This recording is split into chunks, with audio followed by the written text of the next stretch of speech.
Hey everyone, welcome back to the channel. Today I'm going to show you how to remove someone from Snapchat group chat. First, open the Snapchat app on your mobile device. If you aren't already logged in, tap sign in to do so now or create an account. Use this method if you want to ask someone to leave a group via Snapchat. If you're comfortable, you can instead talk to them in person to resolve the conflict. Then, tap the Chat tab. This is the text box icon on the bottom toolbar to the left of the camera. You'll see a list of all your recently messaged friends. Now, tap the conversation with the user. This will open their chat window.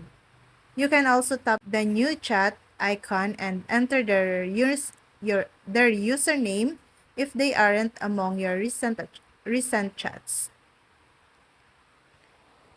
Then, in the text field, ask the user to leave the group. Be sure to mention the group name to avoid confusion.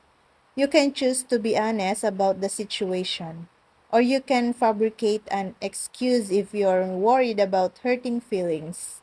Ultimately, the manner of this request will be up to your discretion. Then, tap Send. Your request will be sent to the user. If the user accepts, they will be able to leave the Snapchat group by long press the group name and tapping Leave Group. And that's all. Thank you guys for watching these videos and see you guys for the next videos.